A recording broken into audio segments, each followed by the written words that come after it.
Hi everyone.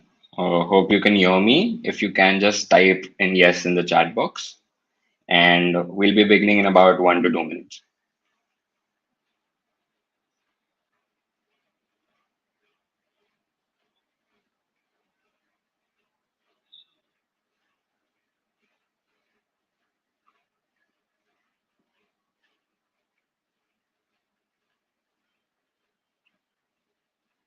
All right. We'll begin sharp at 11:50. So if you guys have any friends who'll be joining in, just call them in right now.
All right. So before we begin, I'll just give you a quick brief as to what this session really is about. Essentially, this is just an entire walkthrough of GSoC, what GSoC is, what are its benefits, how can you get in, some last minute tips, my experience at GSoC, and we'll end with any doubts you guys have. So you guys can ask any doubts in this space, anything, any doubt you have in the whole tech space or the GSoC space or the open source space. And in the end, we'll be answering the doubts, your doubts.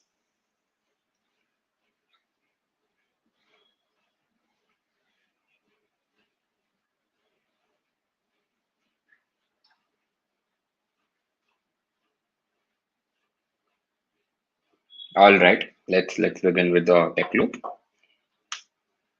So, a little background about me. My name's Aryan Kothari, and I'm the tech lead at IEEE-VIT. And last year, I was a Google Summer of Code student in the organization named AOC. So, I'll be covering about everything about AOC and GSoC and my experience with GSoC. But here's just a background about me.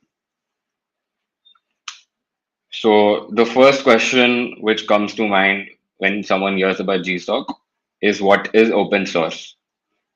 So can any one of you put it in the chat box as to what you know what open source is? Have you heard about it? Anything with respect to open source?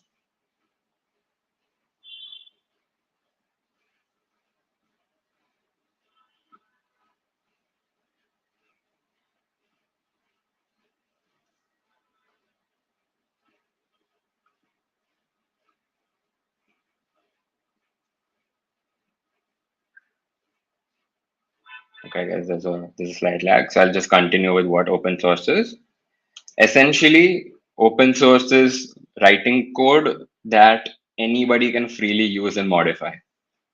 This is the simplest definition there is of open source. It is free code in the shortest form. What free code really means is that if someone writes a piece of code, it can be an app, a website, an algorithm, anything of that sort. It is publicly available on the web, on the internet, and anyone, you and me, or anyone can use that code, can modify that code, implement in their own code, can contribute that code to make that code more efficient. So there's a whole open source community around it, and what basically happens is that any code there is, it just keeps on improving with the contributions. You might not even realize that a lot of tools you use, a lot of apps you use are actually open source. Take for example something like Mozilla Firefox or VLC Media Player. The code bases of these applications are actually publicly available, and you and me can contribute to those code bases. So let's say I'm using VLC Media Player and I find some bug. Let's say play button is not working in some instance, and I find the reason as to why that's happening. So I can myself change that code and put it up there for the organization to integrate the feature that I've put into the source code. So that's how basically open source works. And how is this linked to Gsoc is that the entire core of Gsoc is open source. So I'll be coming to what is Gsoc. By the way, Gsoc is short for Google Summer of Code, GSoC. It is basically an online mentoring program focused on introducing new contributors to open source software development. That's like the definition of it. So let's break this down. So first thing, it's an online mentoring program. So it is not any sort of competition. It is not a hackathon. It is not an internship. So it shouldn't be looked in the way of these things. It's not like a job experience or anything of that sort. It is basically like a mentoring program where a student like you or me can apply, and a mentor is someone who is more experienced in this field, who has some experience in the field, who's worked on many projects. He or she will be mentoring us to write your code put in simple terms. Now comes the open source part, is that any code that goes into GSoC or is written during GSoC or is published by the organization is open source. That means it is freely available to everyone. So even a third person can see and check what you've written in the code, and if there's any improvement, they can suggest in that. Let's go a little more deeper into what GSoC is. So I mentioned online mentoring program. So the program basically is divided into two sections, not two sections, but two entities which run the program. One is the organizations and one is the contributors. Organizations are basically slightly larger companies or any sort of NGO or any sort of organization which have a few employees and which have projects they seek. And organization can be anything, like it can be from Apple or Google to a relatively small organization. So these organizations apply to Google that they want to be a part of Gsoc. And Google accepts or rejects the organization based on their history with the organization and how promising an organization is. And these organizations will list out a list of projects that they have. For example, again, let's take VLC Media Player. So VLC has an iOS app, it has an Android app, it has a Mac OS and Windows app. So if VLC wants a new feature in the Windows app, let's say, so it can put it in its project that they want this new feature in this Windows app, and this is the huge project they have this. So Google reviews these projects, and based on the credibility, they accept the project or not. So this whole thing is the organization end of things who apply to Google for Gsoc. Next thing comes is we guys who are the contributors. It's mostly students, college students, and we can join these organizations as part of Gsoc. So I'll be getting into details as to how we can join, what exactly is there. But contributors is basically the students, we who are applying, and we'll be working with the organization as part of Gsoc. So here is just a few stats which shows the magnitude of Gsoc, how big is it. So Gsoc has been around for about 17 years. It started in 2005, and it's pretty much all around the globe. 112 countries is pretty much the entire world, and 18,000 plus students. So if you average it out, it comes to around about 1,000 students per year. So there are a lot of students that they take in. It's not a very tough thing to get in, is what it is. So yeah, it says 17 years, 40 million lines of code, around 750 organizations, and 17,000 mentors. So you can also see that roughly each student gets one mentor. So it's a one-on-one relationship, and you guys can get the importance as to how a one-on-one differs from a one-to-many. So the program is really helpful in terms of that. Let's come to the timeline for this year, Gsoc 2022. So the application period has started on 4th April, and today is the 13th of April, and applications end on 19th on April. So we still have about 1 week for application period. Let me explain what application period exactly is. So as I mentioned before, a contributor can be a part of an organization, So to be a part of that organization, the contributor has to put in an application that why he or she should be a part of the should part be of the organization. And the organizations review those applications, and the basis on the application solely is a contributor chosen to be a part of GSoC. So right now there is still 1 week left. So if any of you have still not submitted or looking forward to GSoC or even hearing about GSoC today, you guys still have 1 week to make a good application and submit it in time. We'll be covering that later in the session. GSoC contribution deadline is 19th April, so it's roughly 1 week. It'll be like Tuesday midnight. And 1 month, for about a month, the organizations, they review these projects because they have thousands of students to go through. So they verify and review them and they submit it to Google, and Google accepts this. So this is something we are not a part of. We just submit and we wait. Next, 20th May starts the community bonding period. This is essentially 2 weeks time before your actual program begins, because GSoC is not meant for experts enough. The students are not meant to be expert, or they are not even expected to know a lot in their field. So this 2 weeks time is basically they can get to know about the organization, the mentors, the project. They can learn something in the 2 weeks that will be helpful during the actual period. They can basically get adjusted to the whole scenario. 13th June coding begins, and basically this will be a 2 month long program. I will be coming later to this again, of course. And there will be two deadlines. One will be roughly after 1 month, and the second, the final deadline, will be at the end of your program. So in the middle of the program, they'll verify how much work you've done, and in the end of the program, again, you'll submit your final project. So there are some differences in GSoC this year. I will be kind of going over this again. So this is the entire timeline, but the timeline, the only thing you or me is supposed to be concerned about is the contributor application period, which is from 4th April to 19th April. So right now we're kind of in the middle of this, and we've still got time. So if any of you wants to put in the proposal, like let's say this week also, we can make that happen. So coming to the domains, I talked about what GSoC is. You can be a student, you can be a part of it, but what actually do you code in GSoC? So to put it in short terms, any form of technology that you see or use is pretty much a part of GSoC. Here are a list of a few domains, which would be app dev, blockchain, machine learning, any programming languages, web dev, media, operating systems. So any form of technology that you have seen or used, pretty much all of those will have open source projects. That is how the technology grows. And a lot of those open source projects will be a part of GSoC. So if there's any form of technology remotely, even if you're acquainted with or familiar with, that will be a part of GSoC, and you will find a right organization for it. Okay, so these are the list of domains that are there. So checking out what is new in GSoC this year. So GSoC is maintained by Google, of course. So everything is carried out, performed out. The logistics are performed by Google only. And Google, as you all know, it's a pretty big organization.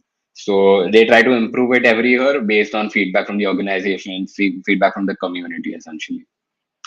So the first thing which is new is that initially what was there that only university students could have applied for GSoC. That is that you have to be a part of a university or a college to be a part of GSoC. Now they've changed it to only being 18 years or older. So I'm assuming most of us are 18 years, but if you have a cousin, a friend, anyone who's in high school who's in 18, who's interested, even they can apply. So Google Summer of Code has increased the eligibility. You not only need to be in college, but you can be 18 years, and that's enough to be applying for GSoC. Second difference is multiple size projects. So every year GSoC lasts for 2 months. Okay, that is roughly about 8 weeks. And this year, what they've realized is that a lot of these projects are huge in size. A student cannot simply complete a very big project in two months per time period. Some of the projects are really production grade, where millions of users are actually using them. So what they did is that they've made two different categories of projects. It can be a medium-sized project, which is happening every year, And this year they added large projects, which essentially is roughly 4 month period. That's the double size. So these are especially for organizations who've got big projects on hand, production grade projects on hand. They've got deadlines on their hand. And if it weren't for a large project, their project would be carried out in 2 years consecutively. That's a lot of time. So what Google allowed this year is that they're allowing large projects. So based on the student or the contributor and the organization, they can figure out whether a medium project or a large project, what should be the project size. Lastly, this is the same thing as the multiple size projects. So this year, it is not a mandatory 12-week program. It can be up to 22 weeks, which is basically, so initially it's 12 weeks, which is 2 weeks for community bonding and 10 weeks for the project. This year, what it is 2 weeks of community bonding and up to 20 weeks of project. So an organization can have a 10-week project also or a 20-week project also. And on the same scale, so a 10-week project would be 175 hours and a medium sized project, and a 20-week project would be 350 hours and a large size project. So these are the two key differences in GSoC 2022. One of them being the age gap, the age difference, which is allowed this year, and the second being multiple size projects. And a lot of students really are looking forward to larger projects so they can get better exposure with respect to the project. So coming to the stipend for GSoC. This is one of the things most people are really excited about.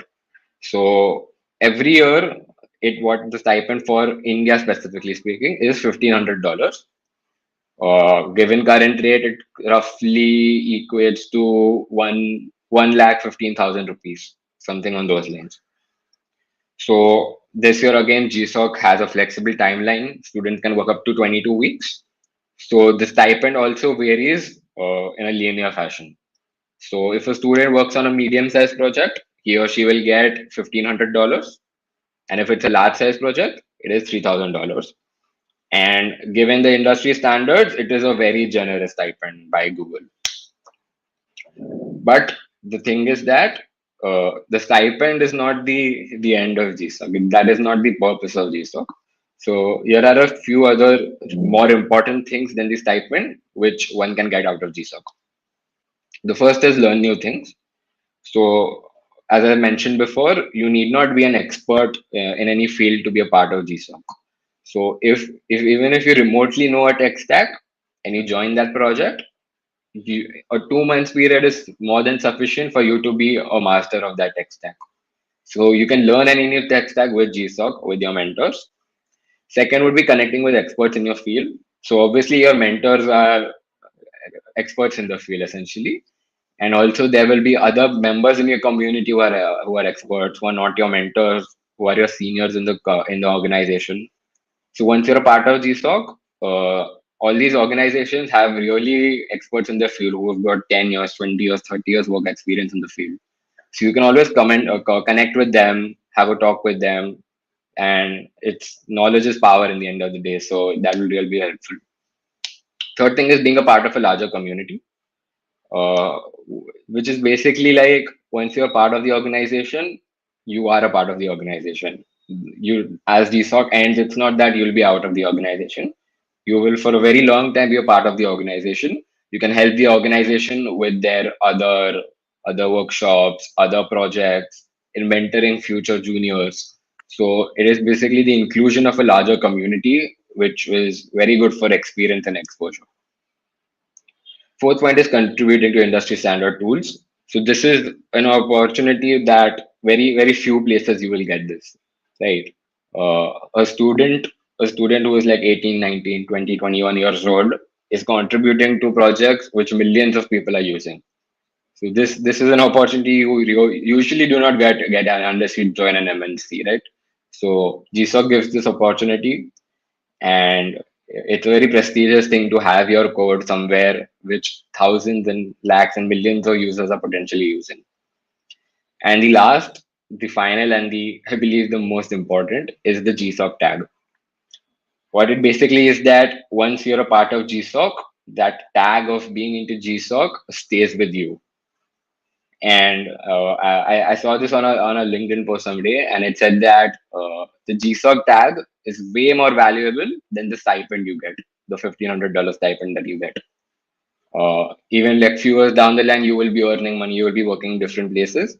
But the tag that stays with you, that's like a part of your resume, that's a part of your LinkedIn profile. The Gsoc tag is a very valuable thing because very few people can get it in the end of the day. So beyond the stipend, that is very, very good. Uh, these are the things which you will be aiming for and which you'll actually value after a few years, that you learned a lot in Gsoc. And these things, they last forever. Your experience and all will last forever. So again, speaking about the chances of getting into Gsoc, a lot of people believe that Gsoc is very hard to get into. A lot of people think that they might not get into Gsoc, or it's very tough to get into Gsoc, or things like that.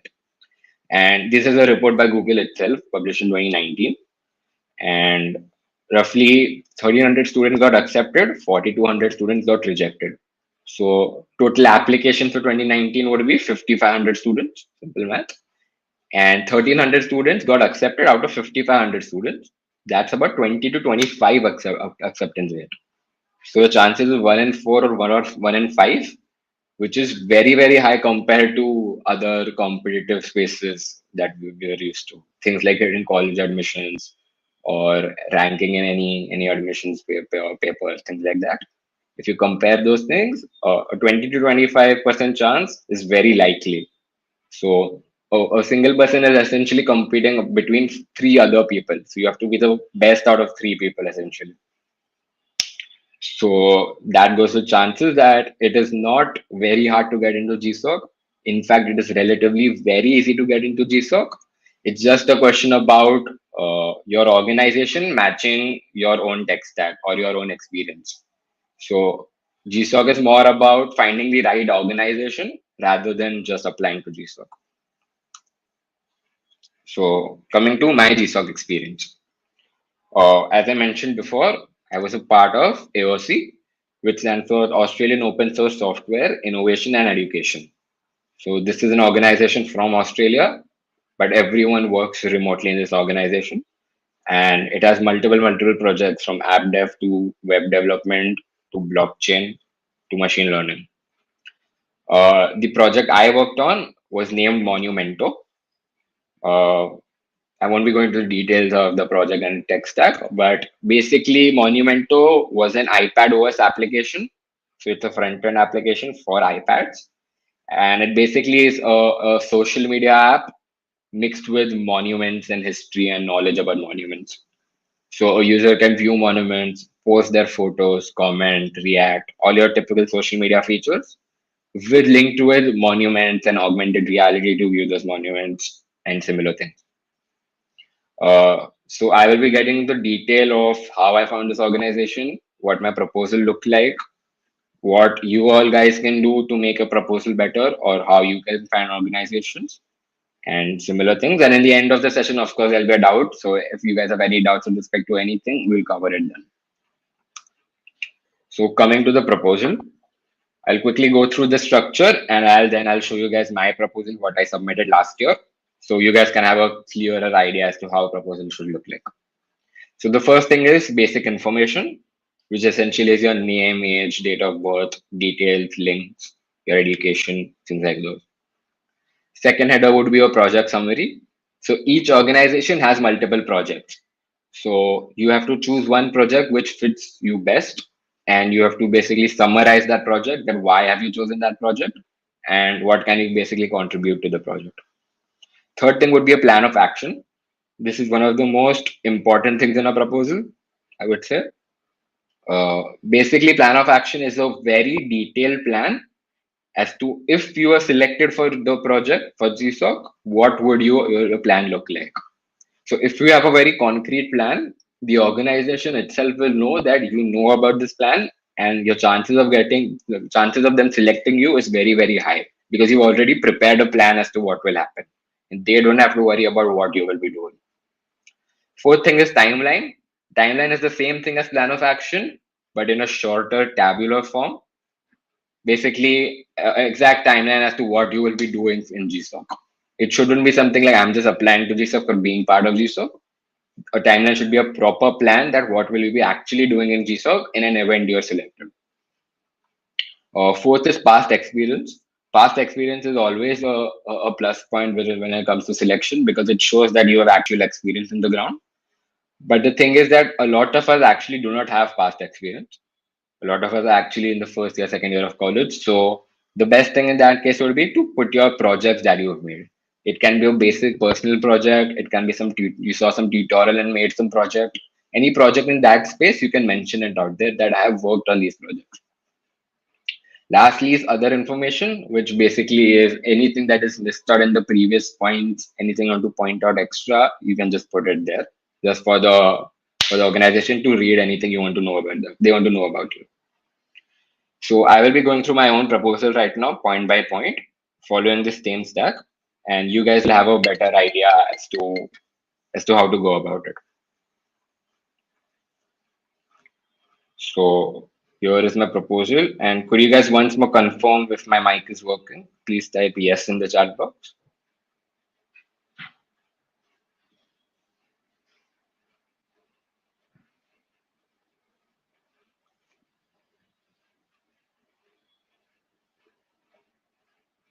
All right, perfect. So this is my proposal. At the end of the video, I can send a link so you guys can actually refer it once more. Starting out with basic information, your details, your links, email ID, basic information, whatever is there. Oops. Your basic information. Second thing would be your education. So college, degree, expect graduation. The thing with me is that my CGPA is very, very low, so I did not put it there. So if you guys have a good GPA, do boast it in your proposal. Second thing I put is commitments. So basically, how long would I be working for the project? I last year I did put in 45 to 50 hours, 8 to 9 hours for 6 days. And to be honest, it was probably very pretentious of me to do so because 50 hours of work is not a very easy thing. Uh, Looking back at it, I would suggest you guys to put a more reasonable time, something of 30 hours, 35 hours. So that would be a better thing to do to put a more reasonable commitment essentially. If you have any other commitments, if you have any exams, any other internship, it's better to let the organization know before rather than knowing them during the project. Project summary. So I chose Monumento as my project, which is basically, as I said, it's a social media app for traveling essentially. A short paragraph as to why I want to work on this project and how will my skills help contribute to the project. Again, motivation. Why should I work on this project? How can it help others on this project? And basically, why should this be a project in Gsoc? So how is this a useful project in the end of the day? Overview is again the same thing. It's the social media for travelers, and it is called XYZ features that you can add. Requirements is again the tech stack. What kind of languages will I be using? What are the things? What are the tools will I be using? Are there open source tools? No, yes, similarly. And in case my project was a front end project, so there had to be a design for the project. So I just made a quick design on Figma and I attached it. These are not like necessary things, but you basically have to just give a gist as to what your project is about and what you'll be doing. So it can be any other project. It can be a machine learning project, a blockchain project. So accordingly, you have to just put in the tech stacks that you'll be using in the project. So now is the detailed part of the project, which is the plan of action. So exactly what the project will have. So I will quickly be going through this because this is not specifically for Gsoc. So there'll be a sign up screen. There will be sign up. The implementation will be in this way. Tech stack will be used as this. Do add links wherever you can. Anywhere if you add a link, it will be a plus point so that the organization does not have to Google as to what the thing is. So you require this account, you require these accounts. Storage will be done here. This is how the app will look if I make it. This is the part 2, which will be all the main features of the app, how it will be implemented, how it will look, a basic diagram of how the database will look like. Because at the end of the day, one developer only works on one project. So you have to manage everything. This is just an idea of how the database will look like. Part three, how will the AR end of things look like, which is how it would work like. A final conclusion as to what is your whole project looks like at the end of the thing. So what I wrote was it will be made in Swift UI. It will be made for WatchOS, iPadOS, macOS, tvOS, XYZ. Coming to the timeline, which is the fourth point. So this is the tabular form. Okay, these dates you can essentially see from the timeline which I showed over here, and I'll be sending the link to that for Gsoc's website. So you pick those dates up and you put a clear-cut explanation as to if you were selected, what we would be doing during that period. So this is for my proposal. So I wrote down everything that in the first week I will be implementing these things, second week these things, third week these things, fourth week these things. And these things can be anything from testing the application to publishing the application. Any sort of work you're contributing there, you can note that down. Fifth week, how would it look like? And this is the phase one evaluation.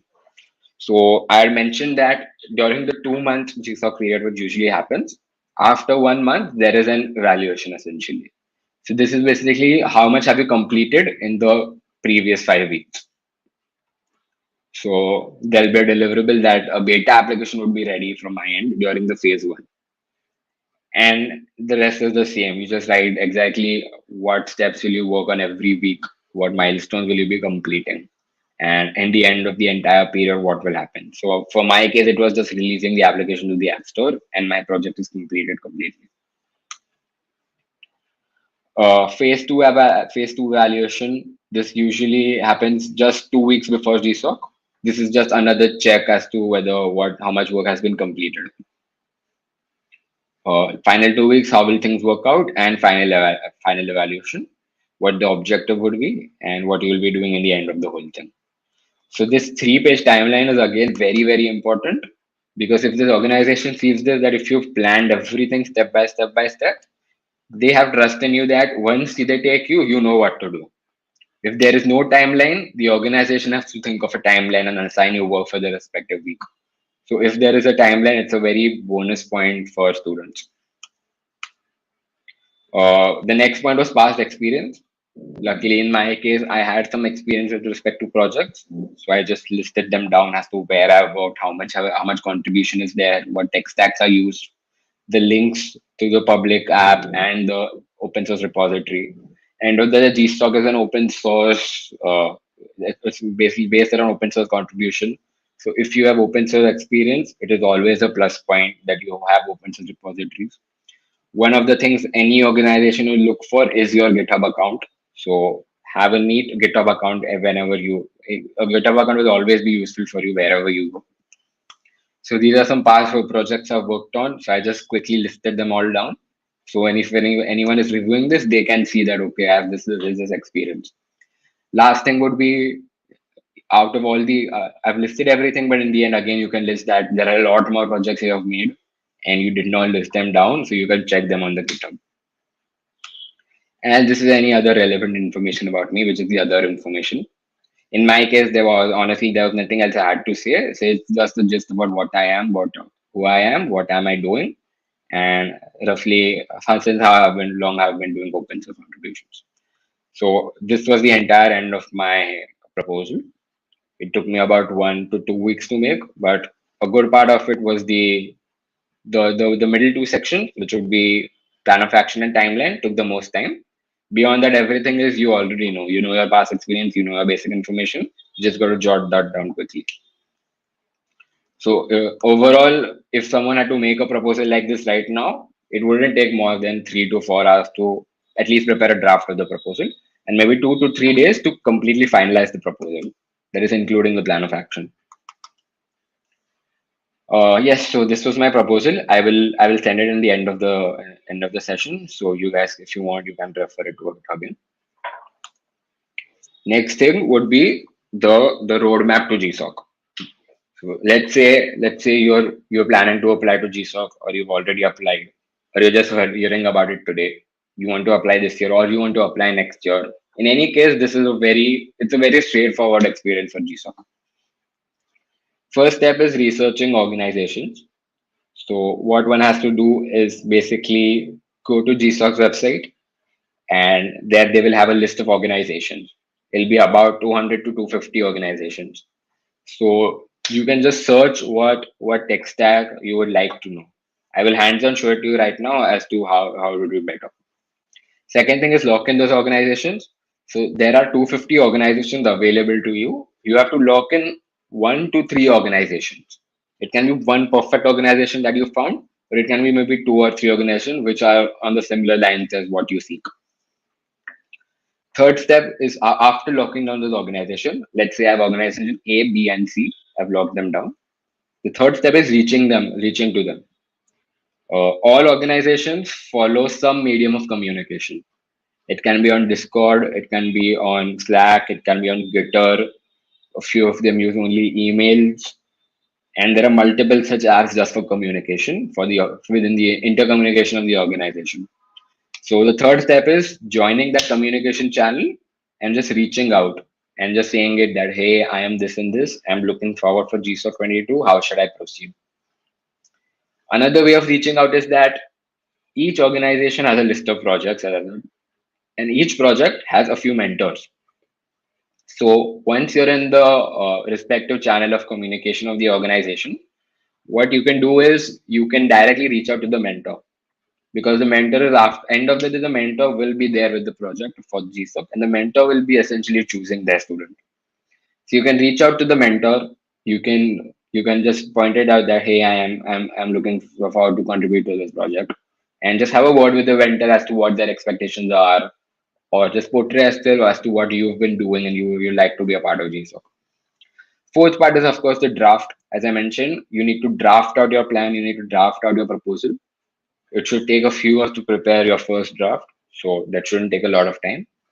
Last step is again submit, and your submission journey ends there.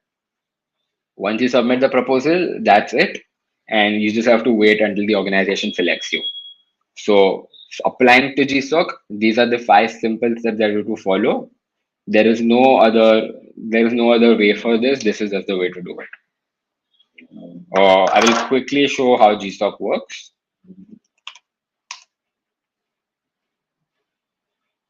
So this is the Gsoc website, summerofcode.withgoogle.com, 2022 program announced. And you can browse all organizations. So you see there are 202 organizations. And obviously one person cannot sit and open every organization and go through every project of theirs. So the best approach is searching it. Let's say I'm a junior and I know Python very well. I've learned Python. So all I do is type Python over here, and it'll show me all the organizations or projects which are good in Python. Surprisingly, you will see here Python itself is an organization. So for the ones who don't know, Python is an open source programming language. What that means is that the source code of Python is out there publicly available, and you can improve the language itself. Second instance would be Django. Django is another framework in Python used for web development, backend development. So like all these organizations are either some organization with projects in Python, or the main project itself is a Python project in some way. SymPy is a library which is used for mathematics. So somebody can contribute to SymPy. So let's say I'm interested in web development. So I just type in web. Let's say I'm interested in Android app development. So I'll type Android. And these are all the organizations which have something to do with Android.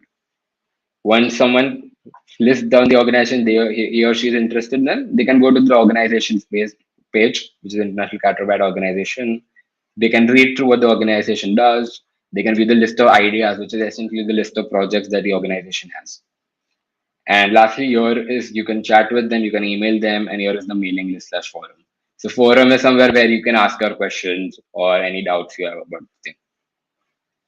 So this is basically how you find an organization. You just search your tech stack and you just choose the 2 or 3 best organizations you find in your space. So this is about finding the organization. Next thing is what can you do to improve your chances to getting into GSoC?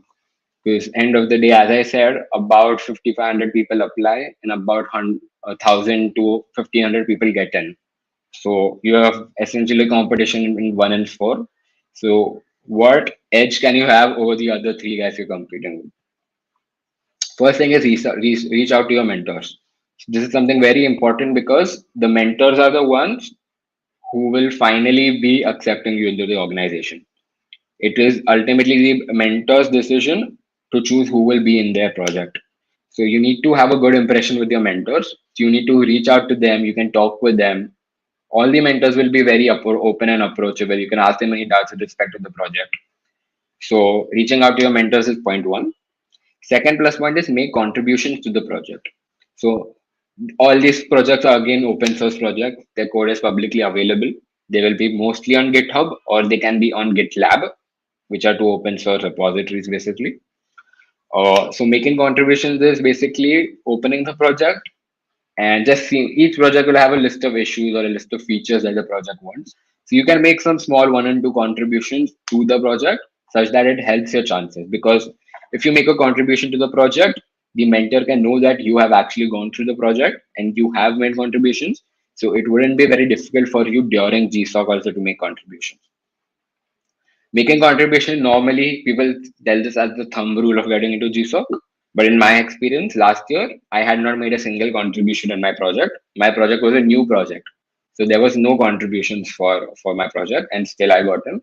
So making contribution is not mandatory, but it gives you a very big edge compared to the other contributors.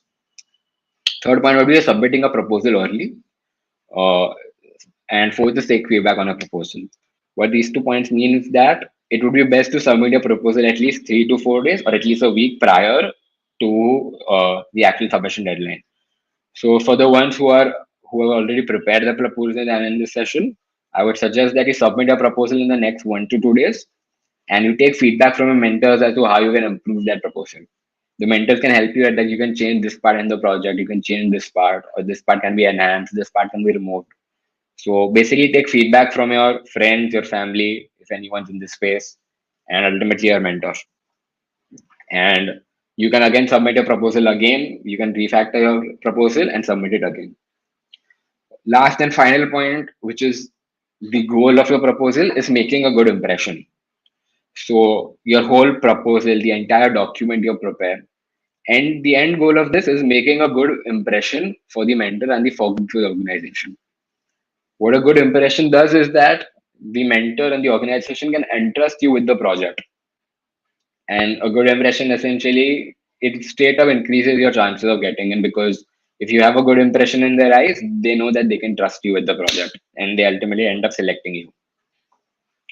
So these were all the points that I've covered with respect to GSoC, from proposal to roadmap to what else is there, what GSoC is about, how you can get in, what's the timeline. So let's have a session of doubts. You guys can ask whatever doubts you have with respect to anything, and I'll be answering.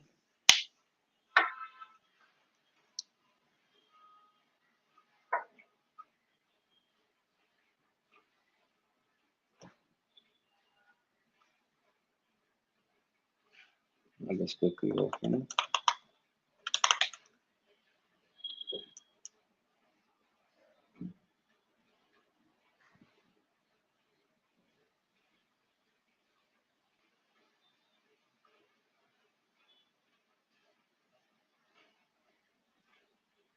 All right. What phase of GSoC are we as in today? I will open the timeline and I will show it to you live over here.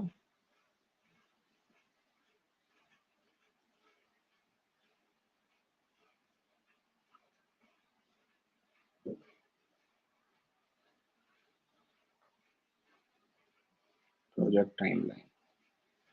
So we're currently in the submission phase, which is 4th April to 19th April. 4th April, GSoC contributor application period begins. 19th April, the contributor application period ends.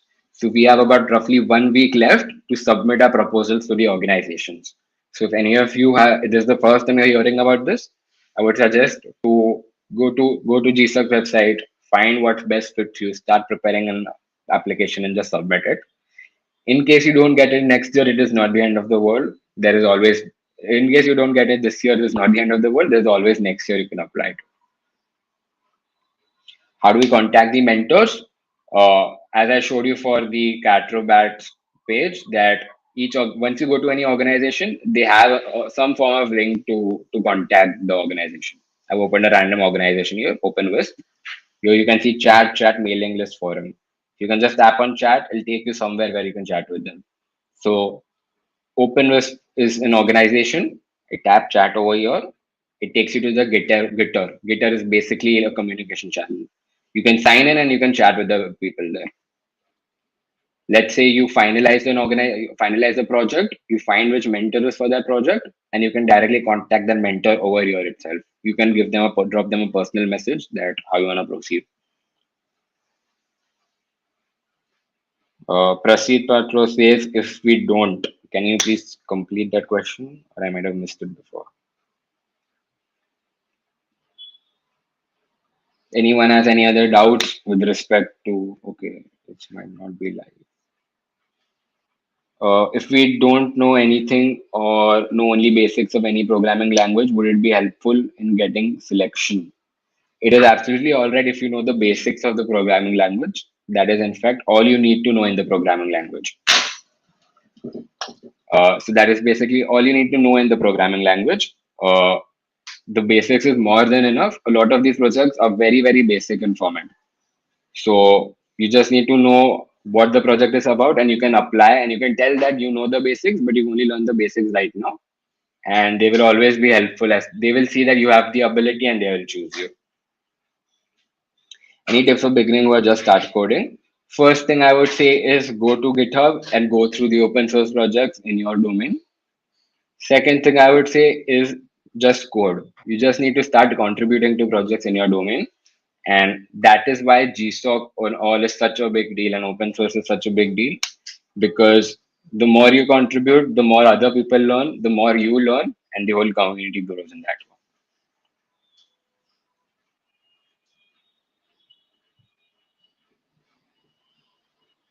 Anyone has any other doubts? Anything with respect to GSoC, with tech, with coding, open source?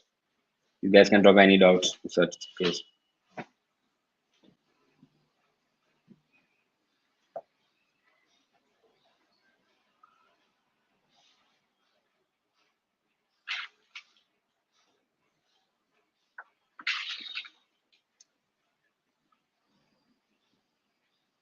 Will you get to active as your classes in May and June? So it honestly depends from organization to organization. In my case, it was not at all hectic. It was very smooth and very easy, I would say. I work for roughly 10 to 15 hours a week, which is 2 to 3 hours a day, and that is absolutely all right. Uh, in case you have classes, so it is up to your time management as to how you manage. Sometimes it is possible that you have more work in school in your college this week, so you can reduce the work for GSoC for that week, and you can catch up later. Or if you know that you're going to have a lot of work next week, or next week, let's say you have some exams you have to study for, so you can start working more prior and complete your work. So again, this is not any competitive space. Once you get into GSoC, it is not a competition. So you have your own time, you have your own projects. Everything is in your hands as to how you want to take things forward. Can we make a great draft within 3 days? Yes, definitely you can make a great draft in 3 days. You can just see my draft. There is nothing very, very out of the box in this draft. Everything is very straightforward. So beyond the idea part, you can at least jot down everything of your own details. This shouldn't take more than 1 to 2 hours to put in your details, your work history, any other relevant information. You can jot all of these down in 1 to 2 hours, and then you can give a couple of 4 to 5 hours to jot down the timeline and your entire plan. So you can even make a draft in 1 day, but I would suggest take some good time, take 2 to 3 days to make the draft, and review and refactor the draft for another 1 to 2 days. Is it necessary to have any work experience in anything? It is, again, it is not at all necessary to have work experience. In fact, 90% of the applicants, more than 95% of the applicants will not have any work experience. If you have work experience, it's always an edge. If not, it's not the end of the world. Work experience is no form of criteria for GSoC. In the task list of any organization, do we have to complete it and submit, or just tell them that you would like to try and solve it? So here is the thing is that each organization performs in a different manner. Each organization has a different level of popularity. Each organization have a different number of contributors. So they have their own standards for selecting a student. So if an organization has a task list, it would be best to fulfill that task list to be a part of the organization. In an event, you just want, if you're unable to solve it, or if you just want to just tell them that you can solve it, it's best to speak with the organization directly as to what your situation is, and the organization will be more than happy to help you out. So any organization specific doubts, anything may it be, you can directly ask it to the organization. I'll give you an example as I open OpenWIST Gitter over here. If I have any doubt with respect to OpenWIST, I can directly ask it over here and someone will answer. Here you can see so many chats are there of people asking doubts, and every chat is answered by someone in the organization. So you can just join the respective organization's communication channel and you can ask your doubts.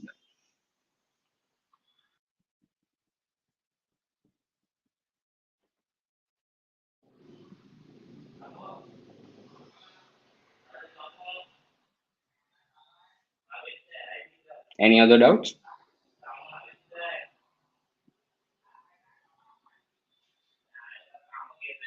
I believe that is it. We will be ending the session right now. Thank you everyone for joining. If you have any other doubts, you can directly contact us on IEEE.